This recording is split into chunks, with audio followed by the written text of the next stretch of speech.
Amém, graças a Deus por isso. Amém. Boa noite, graça e a paz do nosso Senhor Jesus Cristo seja com você, com a sua família, nessa quarta-feira abençoada, onde tivemos a oportunidade de expressar o nosso louvor, a nossa gratidão, a música, enfim, a adoração ao nosso Deus.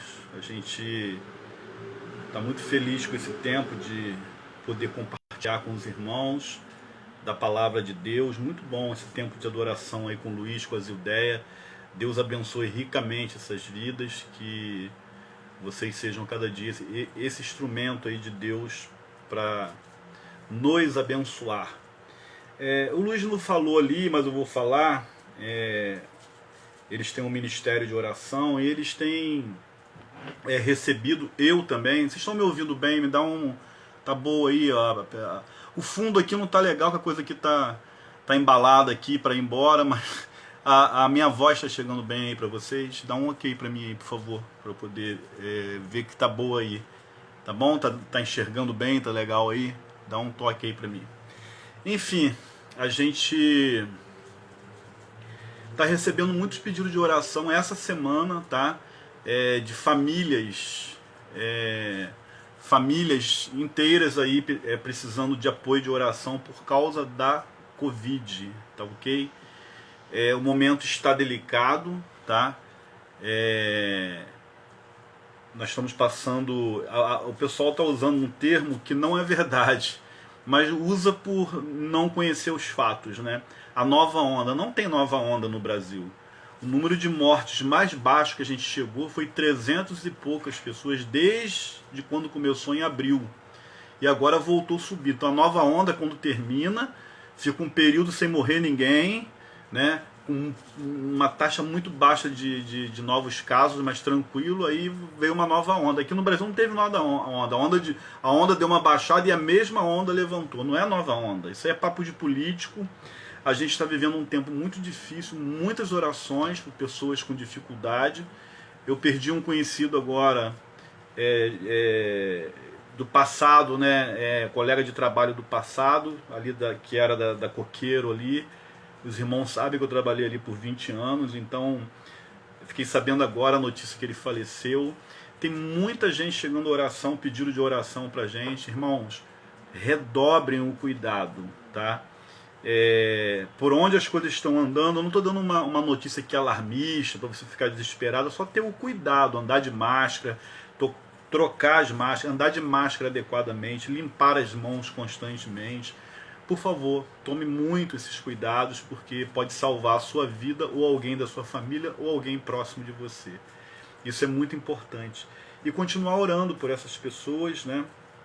Eu estou com um colega também internado, entubado, um colega de infância, enfim, tem muitas coisas acontecendo de gente muito próxima da gente agora. A diferença dessa onda que voltou a crescer, ela está pegando muitos conhecidos. Antes era assim, um ou outro mais afastados, mas agora está pegando muitas e está crescendo muito. Então vamos estar orando por isso aí também, e pela palavra dessa noite, que Deus possa falar ao seu coração de uma maneira muito rica, muito profunda, a partir do Salmo 11, que é o nosso estudo. Você pode deixar a sua Bíblia aberta aí.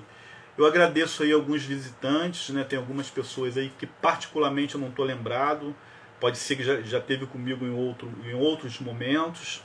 Eu agradeço aí a você estar aqui conosco, cultuando a gente. Eu sei que tem gente que ouve a gente e não gosta de se manifestar aqui, enfim, colocar aqui pra gente alguma coisa, mas está participando aí, quietinho, mas está ouvindo o culto, participando. Graças a Deus pela sua vida também. Vamos orar então para a gente ir para o Salmo 11, por favor? Vamos lá.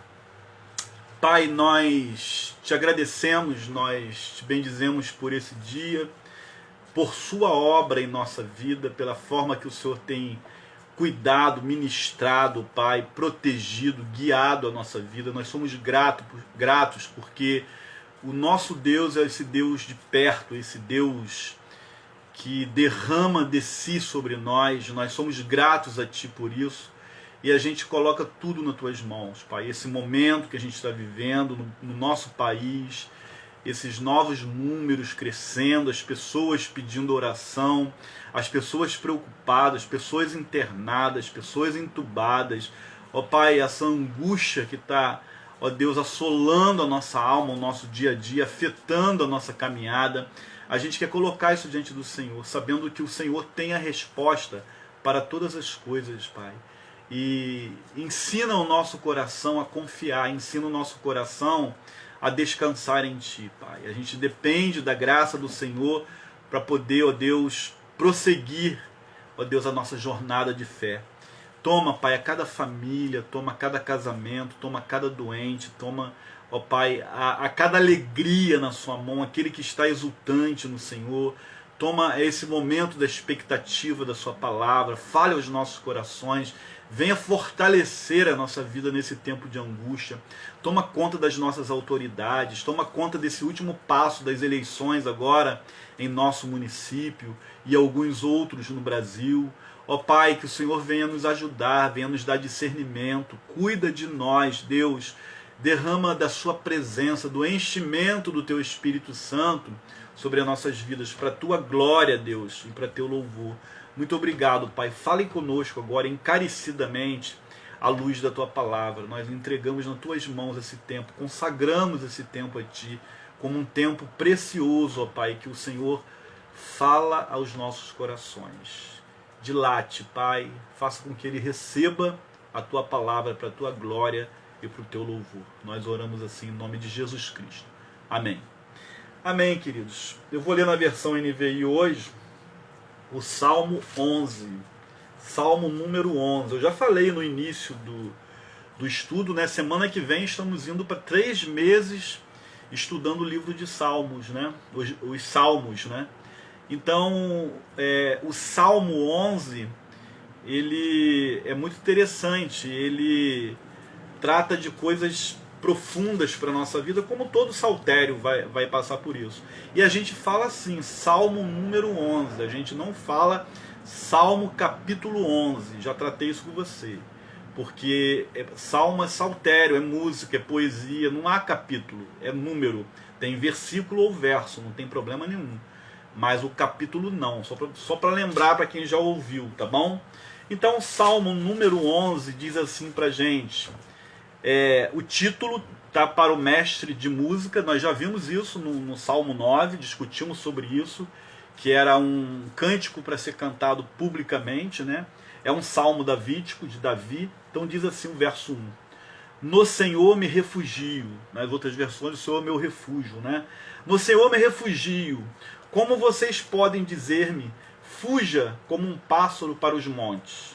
Vejam, os ímpios preparam os seus arcos, colocam as flechas contra as cordas para as sombras as atirarem nos retos de coração.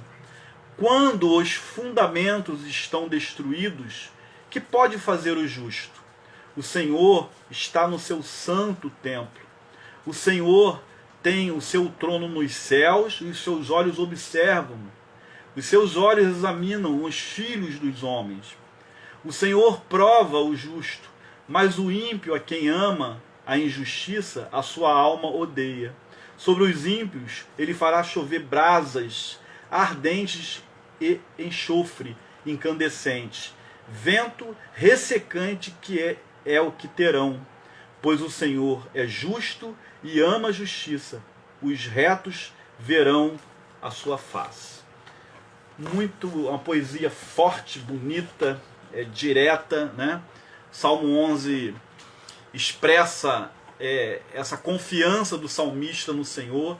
Esse salmo deixa muito claro para a gente que o Senhor, ele é um forte refúgio, ele é um lugar de proteção para o seu povo. É isso que Davi coloca aí para a gente.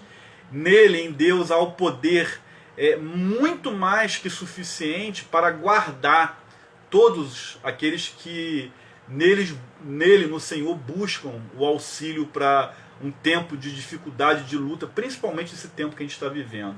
Então é uma grande promessa de Deus esse Salmo 11. Ele revela também que o seu autor é Davi, como a gente viu, né, no título ali. Esse título indica que a gente já falou, que era um cântico para ser cantado publicamente. Então era usado dessa forma lá na cultura dos israelitas, né? Então, considerando o conteúdo do Salmo, parece que Davi escreveu em um tempo evidente de dificuldade e ameaças. Então a gente pode dividir esse Salmo, ele é pequeno, até em dois grandes momentos, né? Do verso 1 ao 3 é um conselho guiado pelo desespero, e do verso 4 ao verso 7, compõe 7 versículos apenas de Salmo, é um conselho guiado pela fé. Então, um conselho guiado pelo desespero é um conselho guiado pela fé. Vamos ver isso com calma agora? Diz assim a parte primeira: o conselho guiado pelo desespero, que eu quero tratar com você. O Salmo 11, na verdade, começa com essa declaração enfática de confiabilidade em Deus. Ele diz que o Senhor é o refúgio dele. Então isso para nós, os cristãos perseguidos, alguns que são perseguidos às vezes, não entendem bem isso, tem que saber muito fortemente que o Senhor é o único refúgio quando somos perseguidos por causa de vivermos na presença dele. A nossa segurança, o nosso refúgio, não vão estar em leis de homens. São importantes? Sim, são. Não vão estar em ninguém, não vai estar diante de uma denominação, diante de um advogado. O nosso refúgio, o lugar que vai nos guardar, é a própria presença de Deus. Então, com essa frase, Davi quer dizer que começa a sua resposta diante de um conselho que orienta ele num tempo de desespero. Por isso que eu estou tratando da divisão desse tema aí. É um conselho num tempo de desespero. Por quê? Olha só, os conselheiros de Davi, na NVI aparece com muito mais clareza isso do que nas versões tradicionais. Eu estudei pelo menos em 3 Bíblias hoje, e foi pouco, eu gosto de estudar em mais Bíblias, mas hoje eu estudei em 3 Bíblias, acompanhando isso daí. Fica muito claro como, então, no verso 1, parte B, vocês podem dizer-me, fuja como um pássaro para os montes. Então os conselheiros do rei, era muito comum naquela época, embora fossem muito bem intencionados, lhe deram um conselho fundamentado no ponto de vista humano. Mete o pé enquanto é tempo, a verdade é essa. E não é assim, às vezes, quando a gente está num momento de aperto, a gente não quer ou não é orientado por alguém que a gente ama, ou que está, cara, sai fora disso daí, não sei o quê. Mas quando Deus tem um propósito, o coração do adorador, é o caso de Davi, tem que se achar no meio desse conflito aí, junto com o Senhor, para tomar as decisões baseado no propósito, na vontade de Deus. Isso é muito interessante você olhar por esse ângulo. Então, diante da crise, esses camaradas amigos dele, ou conselheiros dele, não está claro, não há uma evidência interna no texto, tá? Eles aconselharam Davi a fugir, a se esconder como pássaros, né? Dos inimigos que estavam assim tramando contra a vida do salmista. Isso fica claro quando ele fala: como você vai dizer essas coisas? Como a minha alma deve fugir como um pássaro, né? Então o que está claro aqui é que Davi estava sendo aconselhado a buscar refúgio em algum lugar que fosse humanamente seguro, e que em vez de buscar o refúgio no Senhor, e ele abre rasgando a verdade: o Senhor é o meu refúgio. Então não adianta me dar esse conselho, não. Eu vou me refugiar na presença do próprio Deus. Aleluias por isso. Então os conselheiros de Davi também avaliaram, né, vamos dizer assim, que nenhum esforço valeria a pena para um cenário de instabilidade. Não tem o que fazer. Agora já era. Não é assim que a gente ouve às vezes as coisas. Não tem mais jeito, né?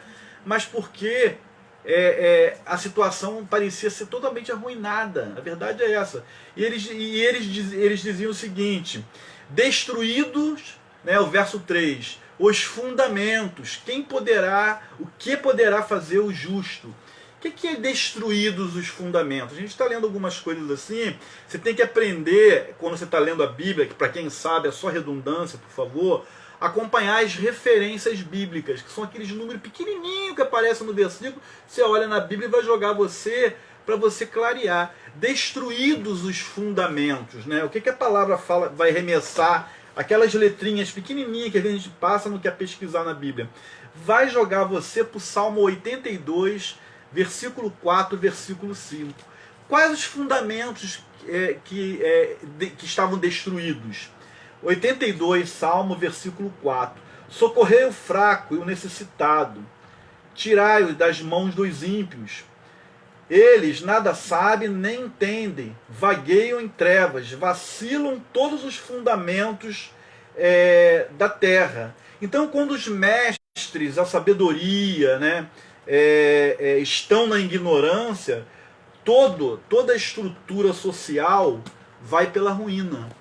Então, isso era a estrutura social desse tempo aí que Davi estava escrevendo diante dessa angústia que ele estava vivendo, estava toda fragilizada. Os fundamentos, as leis não eram suficientes, a estrutura, a tessitura social desse povo não comportava tamanha demanda que o povo estava vivendo.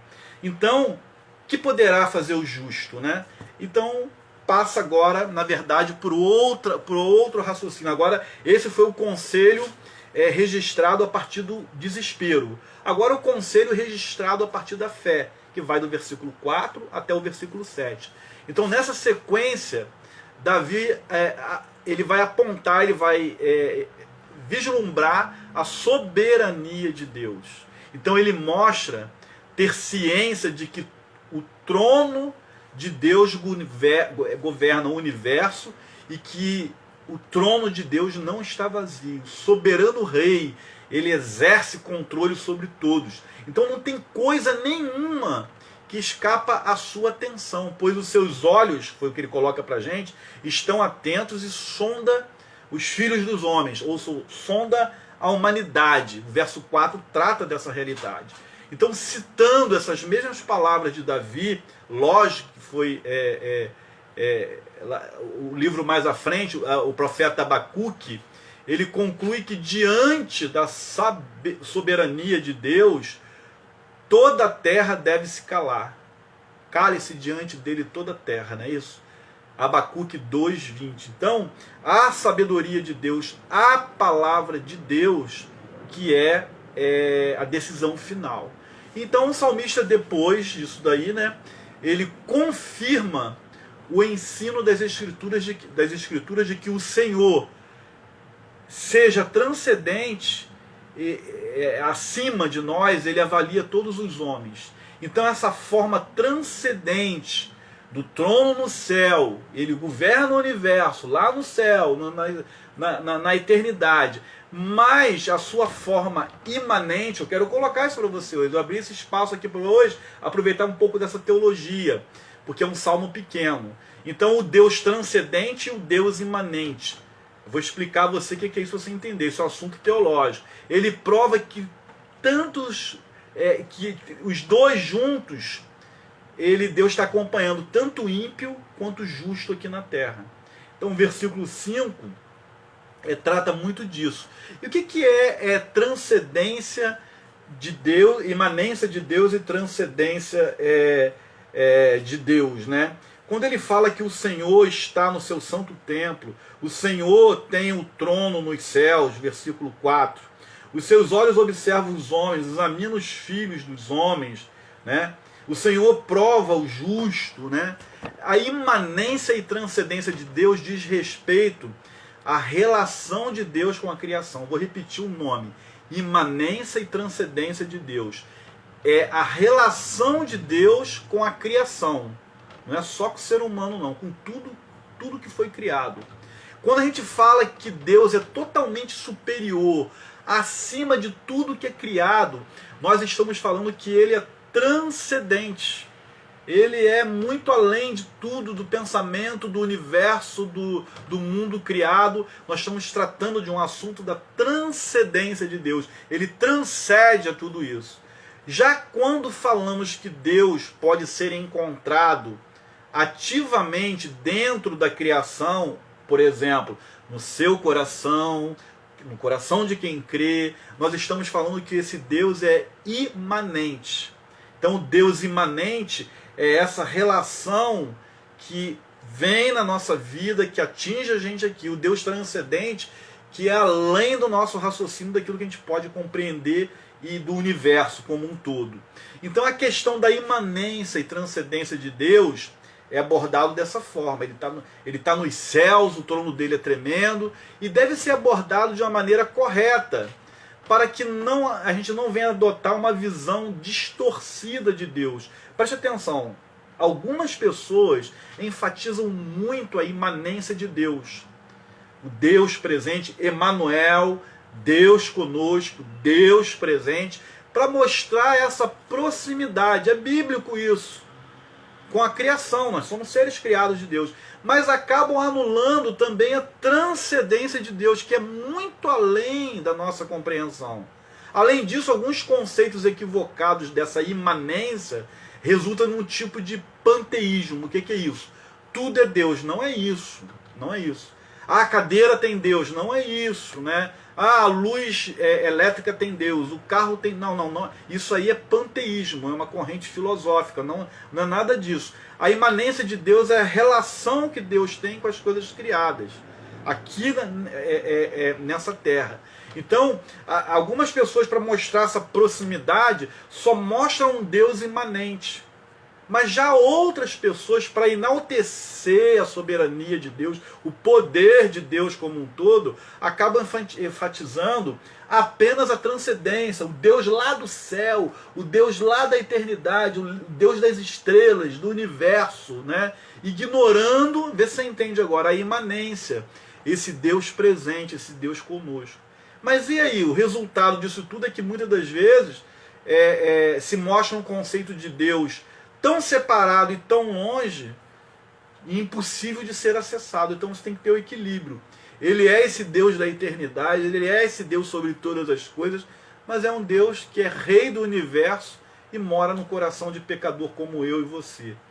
Então, entendeu o que é imanência e o que é a imanência, o que é a transcendência? É essa relação de Deus com as coisas criadas. Quer ver um outro exemplo? Lá em Gênesis 1:1, né? A terra era sem forma e vazia, e o Espírito de Deus pairava onde? Sobre a face das águas. Já estava presente aqui na terra. Aonde? Na face das águas. É essa forma de Deus estar interagindo com as coisas criadas, né? A gente vai ver a imanência de Deus também na expressão de Jeremias, né? Quando ele cita o exemplo de que Deus preenche todo o universo, a presença de Deus está em todo lugar, em qualquer lugar onde quer que ele queira estar. O profeta Isaías, lá naquela visão maravilhosa da glória de Deus, que tinha serafins diante do trono de Deus cantando que a terra está repleta da sua glória, né? O apóstolo Paulo, no Novo Testamento, prega aos filósofos do Areópago, ali em Atos 17, ele diz: pois nele vivemos, nele movemos e nele existimos. É esse Deus que entra na história, imanente, né? Que está na nossa história, e que ao mesmo tempo, segundo Isaías, é o Deus dos céus, onde o trono dele, ele estava sendo coberto o seu rosto, né? E diante dos serafins que voavam em volta do trono dele. Você percebe essa questão aí? Então essa transcendência de Deus, o mesmo texto que se aplica a Isaías para a imanência, também para a transcendência. Então o profeta descreve isso, justamente esses dois lados que a gente está debatendo aqui da teologia um pouquinho para você. Então, através do profeta Isaías, o próprio Deus fala sobre sua transcendência, né? Isaías 55, 8 e 9. Olha só que coisa maravilhosa. Aí a transcendência de Deus, muito acima do nosso raciocínio. Isaías 55, 8 e 9. Já vou voltar para o Salmo, só um minutinho. Eu quis trazer esse assunto para você, porque o Salmo fala da imanência e da transcendência de Deus, né? Então, eu estou explicando a você o que é isso. Você vai ler isso por aí e vai saber o que tá rolando agora. Isaías 55, 8 e 9. Porque os meus pensamentos não são os vossos pensamentos, nem os vossos caminhos são os meus caminhos, diz o Senhor.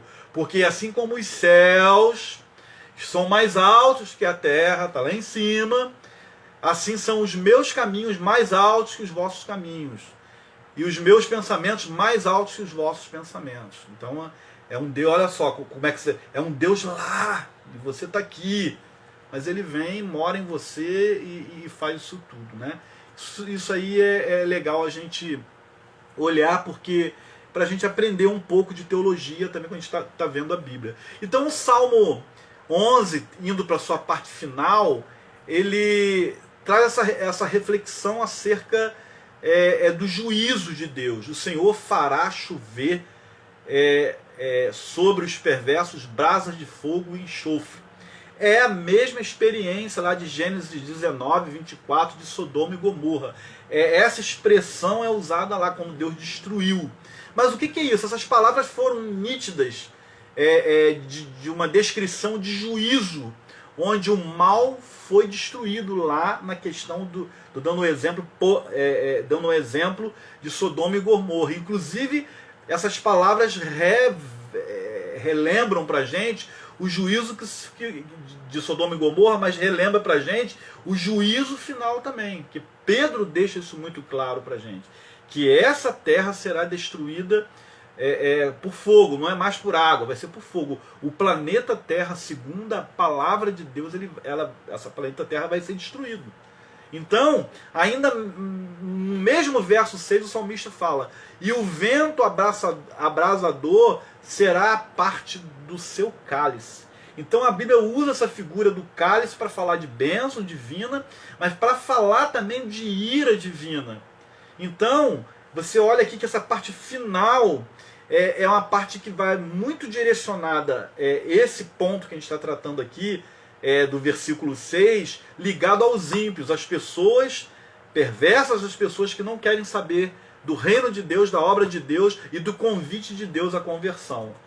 E os crentes genuínos tomam o cálice da bênção, pois Cristo, na verdade, tomou o cálice da ira de Deus, da ira divina. Mas os ímpios, por outro lado, que rejeitaram a obra de redenção, esses não vai ter jeito.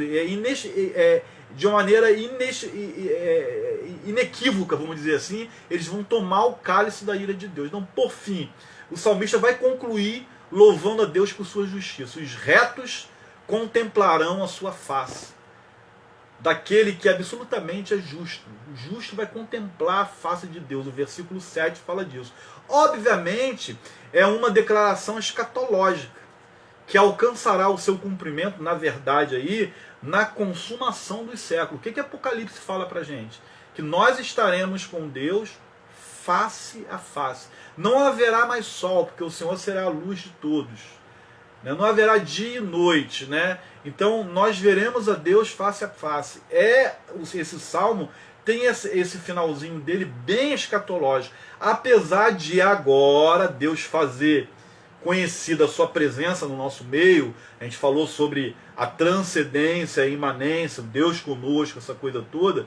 No dia do retorno de Cristo, os remidos vão poder contemplar a sua face. Por isso que o salmista realmente podia, de uma forma enfática, declarar: no Senhor me refugio, o Senhor é o meu refúgio. Porque essa é a grande promessa de Deus, que a ira de Deus não é um cálice que eu vou beber mais, ou aquele que aceitou Jesus vai beber mais.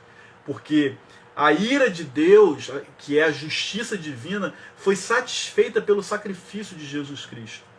Então nós estamos livres desse cálice da ira. Você lembra aquela experiência da mãe que pediu para um filho sentar à direita, outro filho sentar à esquerda no trono, no reinado de Jesus? Jesus falou que vocês podem beber o cálice que eu bebo. Então aquilo ali, todo o cálice da ira de Deus. Por que aquele momento na cruz? Preste atenção. Pai, por que me desamparaste? Ali foi toda a ira contra o pecado da humanidade. Jesus morreu por causa do ser humano. E naquele momento ali ele recebe toda a dor e peso do pecado. Isso reflete a profecia de Isaías, que ele levou sobre si as nossas dores, da perdição eterna, da eternidade sem Deus. Essa obra redentora de Jesus Cristo, aquele que nega, não tem jeito.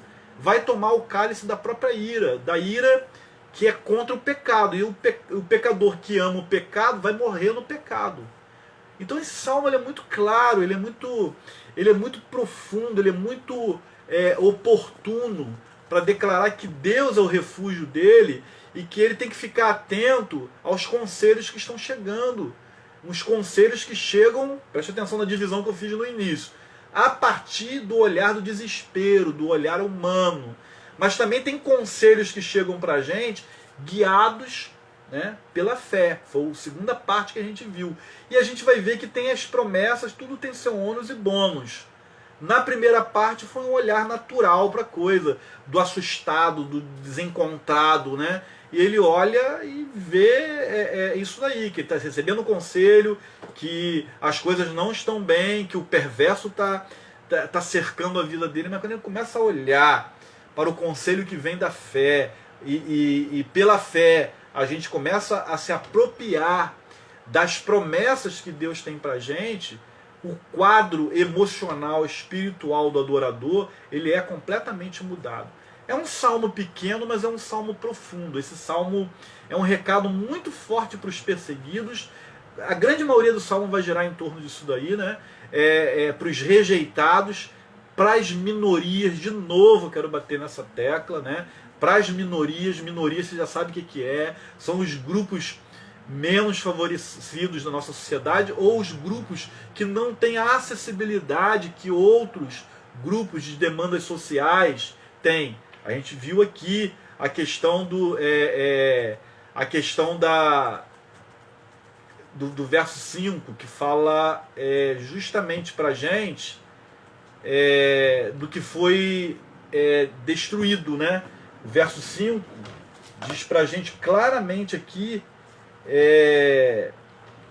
que o Senhor prova o justo, mas o ímpio, a quem ama a injustiça, sua alma odeia. Os fundamentos que foram, né, na verdade, destruídos, essa tessitura social, a falta de acesso que as pessoas têm, e que uns têm em excesso e outros têm de nada. Isso a gente chama de minoria, não é em número que é menor, em minoria de direitos, né? A mulher hoje, vamos falar da mulher hoje, a maior parcela da sociedade, o maior número é de mulher, você sabia disso? Nas universidades hoje tem mais mulheres do que homens. E agora, quem viu a notícia hoje soube, né? Pela primeira vez, a Gerdau, uma grande empresa brasileira, assumiu a liderança geral uma mulher, uma jovem, né, de 30 e poucos anos.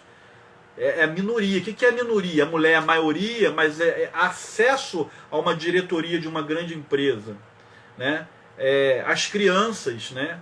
O que está acontecendo com as crianças? Hoje teve uma grande rede desmantelada pela Polícia Civil, se eu não me engano, com um trabalho em conjunto com a Federal, de pedofilia. As crianças estão sendo violentadas. Esses grupos que são minorias, não em números, mas em direito à proteção, garantido por Constituição, isso está falando, quando isso é destruído, o que resta para o justo? O Senhor é o meu refúgio. Porque o que o homem tem nunca vai ser o suficiente para suprir essa demanda social. A gente precisa trabalhar muito para isso daí.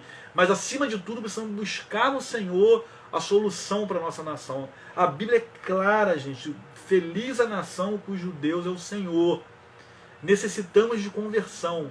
Para ter conversão, como vai ouvir se não há quem pregue? Não é isso que a Bíblia fala para a gente? Como ouvirão a nossa mensagem? A mensagem está na mão da igreja. Jesus Cristo é o Senhor. E se você não se arrepender, não conhecer, não reconhecer Cristo, você não vai ver a face de Deus no grande dia do Senhor. E isso é sério, isso é muito sério. Esse salmo passa algumas verdades espirituais, escatológicas nele, né? Então a gente precisa prestar atenção no conteúdo todo da palavra de Deus.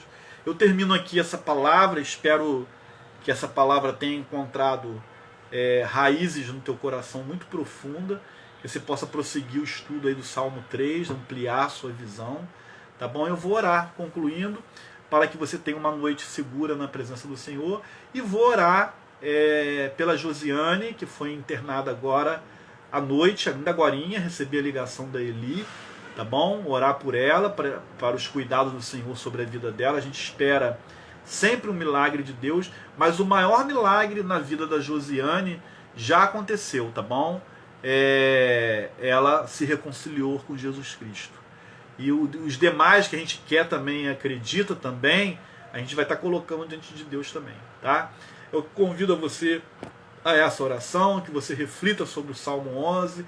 Teve uma pequena explicação minha aqui, é muito pouco, mas eu sei que Deus fala mais ao seu coração quando você abre a palavra dele para ler. Tá? Vamos orar então nesse sentido, agradecendo a Deus por tudo. Obrigado a vocês que estão nos visitando, compartilhando com a gente aqui desse momento de culto, de adoração. Sejam sempre, sempre, sempre bem-vindos. Não só aqui, quando quiser estar conosco também no presencial. A gente não pode abraçar e beijar, mas a gente está beijando lá na igreja assim, ó. Bota o cotovelo, bate a mão assim, né? Enfim, mas não deixamos de expressar afeto. Isso aqui não é falta de afeto. Eu não preciso agarrar o outro e beijar nesse tempo, que é um risco muito grande. Eu posso considerar o outro, eu posso me importar com o outro, isso é afeto. Eu posso me preocupar com o outro, isso é afeto. Eu posso orar pelo outro, um pelo outro, isso é afeto. Então afeto é muito mais do que ser pegajoso, é ter atenção, tá? E se você estiver com a gente vai ter essa atenção com você, tá? Fica à vontade, muito obrigado pela sua presença. Eu vou orar e logo em seguida vou pedir você colocar a mão aqui, se não for incômodo para você, não é nada demais, é só um gesto, eu vou orar impetrando a bênção do Senhor para a sua vida, não é minha bênção não, por favor. Ó Pai, obrigado por essa noite, obrigado pela sua palavra, a forma que o Senhor escolheu nos falar, obrigado por sua palavra ser profunda, cortar até a divisão da alma e do espírito, Pai. Nós somos gratos por Ti. Ajuda-nos, ó Deus, a aplicar a Tua palavra em nossa vida. Sustente a cada um, Pai, na sua dificuldade, na sua luta. A gente coloca a vida da Eli, da sua família, a gente coloca a vida da Josiane naquele hospital, a dificuldade que ela está vivendo do seu quadro clínico. Meu Deus, a gente espera no Senhor, o milagre do Senhor. Toca com a tua mão de poder, Deus. Faça a obra que está no teu coração. Eu creio, Pai, firmemente. Eu fui testemunha ocular disso. Que a maior obra o Senhor já fez na vida da Josiane. Mas ela precisa vencer esse tumor, Pai. E nós colocamos nas suas mãos, não só a Josiane, mas a equipe médica, os remédios. Ó Pai, nós somos gratos por tudo isso, porque a tua palavra diz que todo dom perfeito, toda boa dádiva vem do Pai das luzes. Mas a gente te agradece pelo médico, pela ciência, por tudo. Mas a gente espera no Senhor, Pai. O Senhor é o nosso refúgio. Nós estudamos isso hoje, Pai. E a gente coloca a Josiane com essa certeza de que o Senhor tem o certo, o melhor e a hora para tudo e todos aqui nessa vida. E a Josiane está nas suas mãos confirmadamente. Opere a favor da vida da nossa irmã, Pai. Console e fortaleça o coração da família, da Eli, da Verônica, das filhas, dos netos, ó Pai, de toda a parentela da Eli ali. Traga o seu bálsamo de confiança, de consolo, de força nesse tempo, Pai. Muito obrigado, Pai. Nós te agradecemos por esse culto, ainda de forma virtual, porém real. Louvado seja o teu nome por isso. Nós louvamos o teu nome, Pai. É em nome de Jesus Cristo. Coloca a sua mão aqui, se você puder. Que a graça maravilhosa de Jesus, que o amor do Pai e as consolações do Espírito Santo do Senhor venha sobre a sua vida, sobre a sua alma, sobre a sua mente, sobre o seu corpo, para que você perceba que o Senhor é o seu refúgio, é o seu lugar de segurança. Que todo o povo de Deus diga amém. Deus te abençoe, um finalzinho de quarta-feira na presença do Senhor, que a glória de Deus inunde a sua vida para o louvor da glória dele. Um beijo no coração. Tchau.